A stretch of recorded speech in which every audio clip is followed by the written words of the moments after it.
ವಿಡಿಯೋನ ಕ್ಲಿಕ್ ಮಾಡಿದೀರಾ ಅಂದ್ರೆ ನಿಮ್ಗೆ ಈ ಸದ್ಯಕ್ಕೆ ಎಕ್ಸಾಮ್ ಕೊಡುವುದು ತುಂಬಾ ಇಂಪಾರ್ಟೆಂಟ್ ಇದೆ ಅಂತ.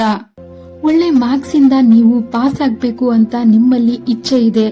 ನಿನ್ನ ಕೈಯಲ್ಲಿ ಆಗಲ್ಲ, ನೀನ್ ದಡ್ಡ, ನೀನು ವೇಸ್ಟ್, ನೀನ್ ಹಾಗೆ ಹೀಗೆ ಅಂದವರಿಗೆಲ್ಲ ನೀವೇನು ಅಂತ ತೋರಿಸ್ಬೇಕು ಅನ್ಕೊಳ್ತೀರಾ. ಆದ್ರೆ ಪೂರ್ತಿ ವರ್ಷ ಏನೂ ಓದದೆ ಈ ಎಕ್ಸಾಮ್ ಸಮೀಪ ಬಂದಾಗ ಓದಕ್ಕೆ ಸ್ಟಾರ್ಟ್ ಮಾಡಿದ್ರೆ ಒಳ್ಳೆ ಮಾರ್ಕ್ಸ್ ಇಂದ ಪಾಸ್ ಆಗೋದಕ್ಕೆ ಸಾಧ್ಯನಾ? 100% ಸಾಧ್ಯ ಇದೆ. ನೀವು ಸ್ಮಾರ್ಟ್ ಸ್ಟಡಿ ಮೇಲೆ ಫೋಕಸ್ ಮಾಡಬೇಕು ಅಷ್ಟೇ. ಇವತ್ತಿನ ಈ ವಿಡಿಯೋದಲ್ಲಿ ನಾನು ನಿಮ್ಗೆ ಕೆಲವೊಂದಿಷ್ಟು ರೂಲ್ಸ್ ಅಂಡ್ ಸ್ಟೆಪ್ಸ್ ಹೇಳ್ತೀನಿ. ಅದನ್ನ ನೀವು ಫಾಲೋ ಮಾಡಿದ್ರೆ ಒಳ್ಳೆ ಸ್ಕೋರ್ ಮಾಡೋದ್ರಿಂದ ಯಾರು ತಡೆಯಕ್ಕಾಗಲ್ಲ. So without wasting the time, let's get started. ನೋಡಿ, ಟಾಪರ್ ಏನು ಎಕ್ಸ್ಟ್ರಾರ್ಡಿನರಿ ವ್ಯಕ್ತಿ ಅಂತೂ ಆಗಿರಲ್ಲ. ಅವನು ನಿಮ್ ತರಾನೇ ಒಬ್ಬ ಸಾಮಾನ್ಯ ವ್ಯಕ್ತಿಯೇ ಆಗಿರುತ್ತಾನೆ. ಆದ್ರೆ ಅವನು ಪರೀಕ್ಷೆಯಲ್ಲಿ ಒಳ್ಳೆ ಮಾರ್ಕ್ಸ್ ಪಡೆಯೋದಕ್ಕೆ ಒಂದೇ ಒಂದು ಕಾರಣ ಇರುತ್ತೆ. ಅದೇನು ಅಂದ್ರೆ ಕನ್ಸಿಸ್ಟೆನ್ಸಿ. ಹೌದು, ನೀವು ಯಾವುದೇ ಟಾಪರ್ನನ್ನು ಕೇಳಿದ್ರೆ ಅದರಲ್ಲಿ ಒಂದು ವಿಷಯ ಅಂತೂ ಯಾವಾಗ್ಲೂ ಕಾಮನ್ ಇರುತ್ತೆ. ಅದೇನು ಅಂದ್ರೆ ಕನ್ಸಿಸ್ಟೆನ್ಸಿ. ಆದ್ರೆ ಈ ಕನ್ಸಿಸ್ಟೆನ್ಸಿ ಮೇಂಟೈನ್ ಮಾಡುವುದು ಸುಲಭ ಇದೆಯಾ? ತುಂಬಾ ಸುಲಭ ಇದೆ. ನೀವು 5 ರೂಲ್ಸ್ ಫಾಲೋ ಮಾಡಬೇಕು ಅಷ್ಟೇ. Rule number 1, golden hour rule. ಈ ರೂಲ್ ಏನ್ ಹೇಳುತ್ತೆ ಅಂದ್ರೆ ನೀವು ಮುಂಜಾನೆ ಎದ್ದ ತಕ್ಷಣ ಫಸ್ಟ್ 1 ಗಂಟೆ ಓದಕ್ಕೆ ಸ್ಟಾರ್ಟ್ ಮಾಡಬೇಕು. ಅದರಿಂದ ಏನಾಗುತ್ತೆ ಅಂದ್ರೆ ಮೈಂಡ್ ಓದೋದಕ್ಕೆ ಪ್ರೋಗ್ರಾಮ್ ಆಗುತ್ತೆ. ನೀವು ಮುಂಜಾನೆ ಎದ್ದ ತಕ್ಷಣ ಬೇರೆ ಯಾವುದೇ ವಿಷಯದ ಬಗ್ಗೆ ಯೋಚನೆ ಮಾಡದೆ ಓದಕ್ಕೆ ಸ್ಟಾರ್ಟ್ ಮಾಡಿದ್ರೆ ಪೂರ್ತಿ ದಿನ ಓದೋದರ ಮೇಲೆ ನಿಮ್ಮ ಫೋಕಸ್ ಹೆಚ್ಚಾಗುತ್ತದೆ. ಫುಲ್ ಡೇ ಈಸಿಯಾಗಿ ಓದಬಹುದು. Rule number 2, reward system. ಜಗತ್ತಿನ ಯಾವುದೇ ಫೀಲ್ಡ್ ತಗೊಳ್ಳಿ, ಆ ಫೀಲ್ಡ್ ಅಲ್ಲಿ ಈ ರಿವಾರ್ಡ್ ಸಿಸ್ಟಮ್ ನೋಡಕ್ಕೆ ಸಿಗತ್ತೆ. ಫಾರ್ ಎಕ್ಸಾಂಪಲ್, ಒಬ್ಬ ಎಂಪ್ಲಾಯ್ ಪ್ರತಿದಿನ 8 ಗಂಟೆ ಕೆಲಸ ಮಾಡಿದ್ರೇನೆ ಮಂತ್ ಎಂಡ್ ಅಲ್ಲಿ ರಿವಾರ್ಡ್ ಅಂತ ಒಂದು ಸಂಬಳ ಸಿಗತ್ತೆ. ಒಬ್ಬ ಬಿಸ್ನೆಸ್ ಮ್ಯಾನ್ ಒಳ್ಳೆ ಪ್ರಾಡಕ್ಟ್ಸ್ ರೆಡಿ ಮಾಡಿದ್ರೇನೆ ಅವನ ಬಿಸ್ನೆಸ್ ಗ್ರೋ ಆಗತ್ತೆ. ಹಾಗಿದ್ದಲ್ಲಿ ನೀವು ಓದೋದ್ರಲ್ಲಿ ಟೈಮ್ ಕೊಟ್ಟು ಎಫರ್ಟ್ಸ್ ಹಾಕಿದ್ರೇನೆ ನಿಮ್ಮ ಪ್ರೋಗ್ರೆಸ್ ಆಗತ್ತೆ. ಸೊ ನೀವೇನ್ ಮಾಡ್ಬೇಕು ಅಂದ್ರೆ 7 ರಿಂದ 8 ಗಂಟೆ ಓದಿದ ಮೇಲೇನೆ ನಿಮ್ಗೆ ನೀವೇ ಒಂದು ರಿವಾರ್ಡ್ ಕೊಡ್ಕೋಬೇಕು. ನಿಮ್ಗೆ ಸೋಷಿಯಲ್ ಮೀಡಿಯಾ ಯೂಸ್ ಮಾಡೋಕೆ ಆಸೆ ಆಗಿದ್ರೆ 8 ಗಂಟೆ ಓದಿದ ಮೇಲೇನೆ ಸೋಷಿಯಲ್ ಮೀಡಿಯಾ ಯೂಸ್ ಮಾಡ್ತೀನಿ ಅಂತ ನೀವು ಒಂದು ನಿರ್ಧಾರ ಮಾಡ್ಕೊಳ್ಬೇಕು. ನಿಮ್ಗೆ ಯಾವ ದಿನ ಓದಕ್ಕೆ ಮನಸ್ಸೇ ಇರಲ್ಲ ಅಲ್ವಾ, ಆ ದಿನ ಇದು ನಿಮ್ಗೆ ಪುಷ್ ಮಾಡತ್ತೆ ಓದಕ್ಕೆ. Rule number 3, focus sprint. ನೀವು ಸ್ಟ್ರೇಟ್ ಆಗಿ 50 ನಿಮಿಷ ಓದ್ಬೇಕು ಮತ್ತು 10 ನಿಮಿಷ ಬ್ರೇಕ್ ತಗೋಬೇಕು.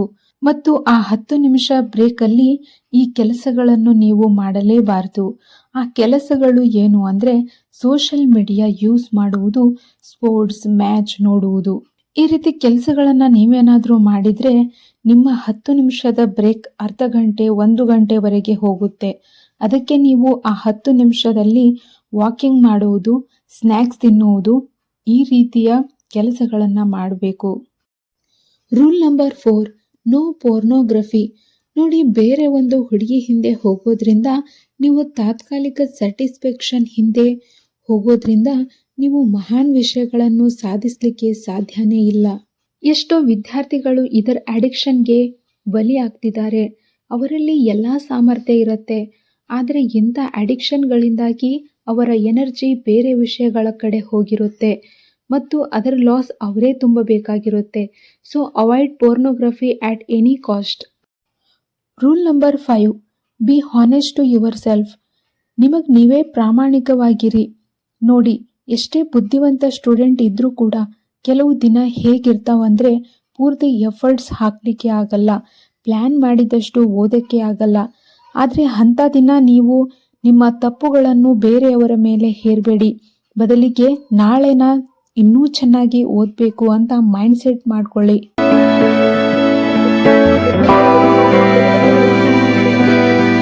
Step number 1, develop a mind set of topper. ನಿಮಗೆ ಈಗ ಸದ್ಯಕ್ಕೆ ಈ ವಿಡಿಯೋನ ಇಲ್ಲಿಗೆ ಅರ್ಧದಲ್ಲಿ ಬಿಟ್ಟು ಬೇರೆ ವಿಡಿಯೋ ನೋಡಬೇಕು ಅಂತ ಆಸೆ ಆಗ್ತಿರುತ್ತೆ. ಈಗಾಗಲೇ ಅನೇಕ ಜನ ಈ ವಿಡಿಯೋನ ಸ್ಕಿಪ್ ಮಾಡಿ ಹೋಗಿರ್ತಾರೆ. ಯಾಕೆ ಹೀಗಾಗತ್ತೆ ಅಂದರೆ ನಿಮ್ಮ ಮೈಂಡ್ ತುಂಬ ಈಸಿಯಾಗಿ ಗಿವ್ ಅಪ್ ಮಾಡುತ್ತೆ. ಸೊ ನೀವು ಫಸ್ಟ್ ನಿಮ್ಮ ಮೈಂಡ್ನ ಫೋಕಸ್ ಮಾಡೋದಕ್ಕೆ ಟ್ರೈನ್ ಮಾಡಬೇಕು. ಡಿಸ್ಟ್ರಾಕ್ಷನ್ಗಳಿಂದ ನಿಮ್ಮ ಮೈಂಡ್ ಎಷ್ಟು ವೀಕ್ ಆಗಿದೆ ಅಂದರೆ ನಿಮಗೆ ಓದುವುದು ತುಂಬ ಕಷ್ಟ ಅನ್ನಿಸ್ತಿರುತ್ತೆ. ಆ ಕಾರಣದಿಂದ ನೀವು ಸ್ವತಃ ಏನು ಅಂದ್ಕೊಳ್ತೀರಿ ಅಂದರೆ, ನಾನೊಬ್ಬ ಎವರೇಜ್ ಸ್ಟೂಡೆಂಟ್, ನನಗೆ ಹೈ ಸ್ಕೋರ್ ಮಾಡೋದಕ್ಕೆ ಸಾಧ್ಯನೇ ಇಲ್ಲ ಅಂತ ಅಂದ್ಕೊಳ್ತೀರಿ. ಆದರೆ ದೋಸ್ತ್, ಇದೆಲ್ಲ ನಿಮ್ಮ ಮೈಂಡ್ ಸೆಟ್ನ ಆಟ ಅಷ್ಟೇ.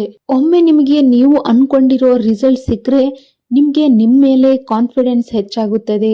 ಆ ಕಾನ್ಫಿಡೆನ್ಸ್ ಬರೋದಕ್ಕೆ ನಿಮ್ಮ ಮೈಂಡ್ ಸೆಟ್ ಹೇಗಿರಬೇಕು ಅಂದರೆ, ಎಲ್ಲ ಈಸಿ ಇದೆ, ನನ್ನಲ್ಲಿ ಎಲ್ಲ ಸಾಮರ್ಥ್ಯವಿದೆ, ನಾನು ಎವರೇಜ್ ಅಂತೂ ಅಲ್ಲ, ಬದಲಿಗೆ ನಾನು ಬುದ್ಧಿವಂತ ಇದ್ದೀನಿ ಅಂತ ಮೈಂಡ್ ಸೆಟ್ ಇರಬೇಕು. ನೀವು ಚಿಕ್ಕವರಿದ್ದಾಗ ನಿಮಗೆ ನಡೆಯುವುದು ತುಂಬ ಕಷ್ಟ ಅನ್ನಿಸ್ತಿತ್ತು, ಸೈಕಲ್ ಹೊಡೆಯುವುದು ತುಂಬ ಕಷ್ಟ ಅನ್ನಿಸ್ತಿತ್ತು. ಆದರೆ ಮುಂದೆ ಒಂದು ದಿನ ಅದೆಲ್ಲ ಈಸಿ ಅನಿಸೋಕ್ಕೆ ಸ್ಟಾರ್ಟ್ ಆಯಿತು ಅಲ್ವಾ? ಹಾಗೆ ಈಗ ಓದುವುದಕ್ಕೆ ಕಷ್ಟ ಆಗ್ತಿದೆ ಅಂದರೆ ನೀವು ರೆಗ್ಯುಲರ್ಲಿ ಓದುವುದಕ್ಕೆ ಸ್ಟಾರ್ಟ್ ಮಾಡಿದರೆ ನನಗಿದು ಈಸಿ ಆಗುತ್ತೆ ಅಂತ ನಿಮ್ಮ ಮೈಂಡ್ ಸೆಟ್ನ ಡೆವಲಪ್ ಮಾಡ್ಕೊಳ್ಬೇಕು. Step 2, follow pattern of examination. ಪ್ರತಿ ಎಕ್ಸಾಮ್ದು ಒಂದು ಪ್ಯಾಟರ್ನ್ ಇರುತ್ತೆ, ಅದು ಯಾವಾಗಲೂ ಸೇಮ್ ಇರುತ್ತೆ. ನೀವು ಸುಮ್ಮನೆ ಎಲ್ಲ ಚಾಪ್ಟರ್ ಓದುತ್ತಾ ಕುಳಿತುಕೊಳ್ಳಬಾರದು. ನೀವು ಮೋಸ್ಟ್ ವ್ಯಾಲ್ಯೂಯಬಲ್ ಚಾಪ್ಟರ್ ಹುಡುಕಬೇಕು. ಯಾವ ಚಾಪ್ಟರಿಂದ ಜಾಸ್ತಿ ಕ್ವಶನ್ ಕೇಳ್ತಾರೆ ಆ ಚಾಪ್ಟರ್ ಹುಡುಕಬೇಕು. ಒಬ್ಬ ಎವರೇಜ್ ಸ್ಟೂಡೆಂಟ್ ಮತ್ತು ಟಾಪರ್ ಸ್ಟೂಡೆಂಟ್ ಮಧ್ಯೆ ಇದೇ ವ್ಯತ್ಯಾಸ ಇರುತ್ತೆ. ಎವರೇಜ್ ವಿದ್ಯಾರ್ಥಿ ಸುಮ್ಮನೆ ಹೆಂಗ್ ಬೇಕು ಹಾಗೆ ಓದ್ತಿರ್ತಾನೆ, ಆದರೆ ಟಾಪರ್ ಹಾಗಲ್ಲ. ಟಾಪರ್ ಯಾವಾಗಲೂ ರಿಸರ್ಚ್ ಮಾಡ್ತಿರ್ತಾನೆ, ಎಕ್ಸಾಮ್ ಡೀಟೇಲ್ಸ್ ಬಗ್ಗೆ ಮತ್ತು ಸಿಲೆಬಸ್ ಬಗ್ಗೆ. ಕ್ವಶನ್ ಪೇಪರ್ ಪ್ಯಾಟ್ರನ್ ಯಾವ ರೀತಿ ಇರುತ್ತೆ ಅದೇ ರೀತಿ ಪ್ಲ್ಯಾನಿಂಗ್ ಮಾಡ್ಕೊಳ್ತಾನೆ. ಅಂದರೆ ಬೇಸಿಕಲಿ ಅವನು ಹಾರ್ಡ್ ವರ್ಕ್ ಅಲ್ಲ, ಸ್ಮಾರ್ಟ್ ವರ್ಕ್ ಮಾಡ್ತಿರ್ತಾನೆ. ಅದಕ್ಕೆ ಓದುವ ಮುಂಚೆ ಸ್ವಲ್ಪ ಟೈಮ್ ಕೊಟ್ಟು ಹೇಗೆ ಓದಬೇಕು ಅಂತ ಅಬ್ಸರ್ವ್ ಮಾಡಿ. ಅಂದರೆ ಎಕ್ಸಾಮ್ ಪ್ಯಾಟ್ರನ್ ಹೇಗಿದೆ, ಯಾವ ಚಾಪ್ಟರಿಂದ ಎಷ್ಟು ಕ್ವಶನ್ ಬರುತ್ತೆ, ಯಾವ ಕ್ವಶನ್ ಎಷ್ಟು ಸಲ ರಿಪೀಟ್ ಆಗಿ ಬಂದಿದೆ, ಇದನ್ನೆಲ್ಲ ಅಬ್ಸರ್ವ್ ಮಾಡಿ ಓದಕ್ಕೆ ಹೋದರೆ ನಿಮ್ಮ ಎಷ್ಟೋ ಸಮಯವು ಉಳಿಯುತ್ತೆ, ನಿಮ್ಮ ಸ್ಮಾರ್ಟ್ ಸ್ಟಡಿ ಕೂಡ ಆಗುತ್ತೆ. Step number 3, avoid overload information. ನೀವು ಬೇರೆ ಬೇರೆ ಮೆಥಡ್ಗಳ ಹಿಂದೆ ಓಡಬಾರ್ದು, ಒಂದೇ ಮೆಥಡ್ ಮೇಲೆ ಕಮಿಟೆಡ್ ಆಗಿರಬೇಕು. ಆನ್ಲೈನ್ ಯೂಟ್ಯೂಬಲ್ಲಿ ಆರ್ ಆಫ್ಲೈನ್ ಬೇರೆ ಬೇರೆ ಟೀಚರ್ಸ್ ಹೇಳುವ ಪಾಠ, ಬೇರೆ ಬೇರೆ ನೋಟ್ಸ್ ನಮಗೆ ಇಂಪಾರ್ಟೆಂಟ್ ಅನಿಸುತ್ತೆ. ಆದರೆ ಇದೆಲ್ಲ ಫಾಲೋ ಮಾಡಿದರೆ ನಿಮ್ಮಲ್ಲಿ ಕನ್ಫ್ಯೂಷನ್ಸೇ ಜಾಸ್ತಿ ಹುಟ್ಕೊಳ್ಳುತ್ತದೆ. ನೋಡಿ, ಎಕ್ಸಾಮ್ನಲ್ಲಿ ಒಂದು ಕ್ವಶನ್ಗೆ ನೀವು ಒಂದೇ ಉತ್ತರ ಬರೆಯೋದು ಇರುತ್ತೆ, ಬದಲಿಗೆ ಒಂದು ಕ್ವಶನ್ಗೆ 10 ಬೇರೆ ಬೇರೆ ಉತ್ತರ ಬರೆಯೋದಿರಲ್ಲ. ಅದಕ್ಕೆ ಒಂದು ಮೆಥಡ್ ಫಾಲೋ ಮಾಡಿ, ಒಂದೇ ಟೀಚರ್ನ ಫಾಲೋ ಮಾಡಿ, ಒಂದೇ ಬುಕ್ ಓದಿ. ಹೀಗೆ ಮಾಡೋದ್ರಿಂದ ನಿಮ್ಮ ಸ್ಕೋರ್ ಖಂಡಿತ ಬೂಸ್ಟ್ ಆಗುತ್ತೆ. Step number 4, understand your self first.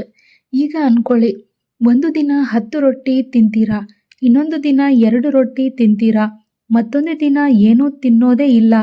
ಹೀಗೆ ಮಾಡಿದಾಗ ಒಂದು ದಿನ ಹಾಸ್ಪಿಟಲ್ ಹೋಗಲೇಬೇಕಾಗುತ್ತದೆ. ಹಾಗೆ ಕೆಲವು ವಿದ್ಯಾರ್ಥಿಗಳು ಏನು ಮಾಡ್ತಾರೆ ಅಂದರೆ, ವರ್ಷ ಪೂರ್ತಿ ಏನೂ ಓದಿರೋದಿಲ್ಲ, ಎಕ್ಸಾಮ್ ಸಮೀಪ ಬಂದಾಗ ಒಂದೇ ದಿನದಲ್ಲಿ 10 ಗಂಟೆ ಓದೋದಕ್ಕೆ ಸ್ಟಾರ್ಟ್ ಮಾಡ್ತಾರೆ. ಮತ್ತೊಂದು ದಿನ 2 ಗಂಟೆ ಓದ್ತಾರೆ, ಮತ್ತೊಂದು ದಿನ ಏನೂ ಓದಿರಲ್ಲ, ಮತ್ತೆ ಒಂದೇ ದಿನದಲ್ಲಿ ಪೂರ್ತಿ ಸಿಲೆಬಸ್ ಕವರ್ ಮಾಡುವ ಪ್ರಯತ್ನವನ್ನು ಕೂಡ ಮಾಡ್ತಾರೆ. ಆದರೆ ಇದು ಒಂದೇ ದಿನದಲ್ಲಿ 10 ರೊಟ್ಟಿ ತಿಂದಂತೆಯೇ ಆಗತ್ತೆ. ಆದ್ದರಿಂದ ನಿಮಗೆ ಲಾಸ್ ಆಗತ್ತೆ. ಅದಕ್ಕೆ ನೀವು ಪ್ರತಿದಿನ ಚೆಕ್ ಮಾಡಿ ನೀವು ಎಷ್ಟು ಓದ್ತೀರಾ ಅಂತ. ಸಪೋಸ್ ನೀವು ಡೈಲಿ 2 ಗಂಟೆ ಓದ್ತೀರಾ ಅಂದರೆ ನಿಮ್ಮ ಗೋಲ್ 3 ಗಂಟೆ ಓದೋದಿರಬೇಕು. ಸ್ವಲ್ಪ ದಿನಗಳ ನಂತರ 4 ಗಂಟೆ ಮತ್ತು 5 ಗಂಟೆ ಹೀಗೆ ಸ್ವಲ್ಪ ಸ್ವಲ್ಪ ಇನ್ಕ್ರೀಸ್ ಮಾಡ್ತಾ ಹೋಗಬೇಕು. ಬೇಸಿಕಲಿ ನಿಮ್ಮ ಸ್ಟಡಿ ರೂಟೀನ್ ಯಾವ ಥರ ಇರಬೇಕು ಅಂದರೆ, ಇವತ್ತು 3 ಗಂಟೆ ಓದಿದೆ, ನಾಳೆನೂ 3 ಗಂಟೆ ಓದಬೇಕು, ಅದರ ಮುಂದಿನ ದಿನಾನೂ 3 ಗಂಟೆ ಓದಬೇಕು, ಆಮೇಲೆ ಅದರ ಮುಂದಿನ ದಿನ 3:30ವರೆಗೆ ಓದಬೇಕು, ಮತ್ತೆ ಮುಂದಿನ ದಿನ 3:30 ಗಂಟೆ. ಹೀಗೆ ಮಾಡಿ ಪ್ರತಿದಿನ ನಿರಂತರವಾಗಿ ಓದುವ ಪ್ರಯತ್ನ ಮಾಡಬೇಕು. ಒಮ್ಮೆ ಕನ್ಸಿಸ್ಟೆನ್ಸಿ ಬಂದರೆ ಓದುವ ಟೈಮ್ ಹೆಚ್ಚು ಮಾಡ್ತಾ ಹೋಗಬೇಕು. ಟಾಪರ್ಸ್ ಜಾಸ್ತಿ ಓದಲ್ಲ, ಬಟ್ ಪ್ರತಿದಿನ ಕನ್ಸಿಸ್ಟೆಂಟ್ಲಿ ಓದ್ತಾರೆ. ಈ ವಿಡಿಯೋದಲ್ಲಿ ಹೇಳಿರುವ ರೂಲ್ಸ್ ಮತ್ತು ಸ್ಟೆಪ್ಸ್ ನೀವು ಫಾಲೋ ಮಾಡಿದರೆ ನಿಮ್ಮ ಮೈಂಡ್ ಕೂಡ ಶಾರ್ಪ್ ಆಗುತ್ತೆ ಮತ್ತು ನಿಮಗೆ ಗೊತ್ತೂ ಆಗಲ್ಲ ನೀವು ಟಾಪರ್ ಯಾವಾಗ ಆದ್ರಿ ಅಂತ. ಹಾಗಿದ್ರೆ ಸ್ನೇಹಿತರೆ, ವಿಡಿಯೋ ಇಷ್ಟ ಆಗಿದ್ರೆ ಲೈಕ್ ಮಾಡೋದನ್ನು ಮರಿಬೇಡಿ ಮತ್ತು ನೀವು ಯಾವ ಪರೀಕ್ಷೆ ತಯಾರಿ ಮಾಡ್ತಿದ್ದೀರಾ ಅಂತ ಕಮೆಂಟ್ ಮಾಡಿ ಖಂಡಿತ ಹೇಳಿ. ಇದೇ ರೀತಿಯ ಇಂಟ್ರೆಸ್ಟಿಂಗ್ ವಿಡಿಯೋಸ್ಗಳಿಗಾಗಿ ನನ್ನ ಚಾನಲ್ನ ಸಬ್ಸ್ಕ್ರೈಬ್ ಮಾಡಿಟ್ಕೊಳ್ಳಿ.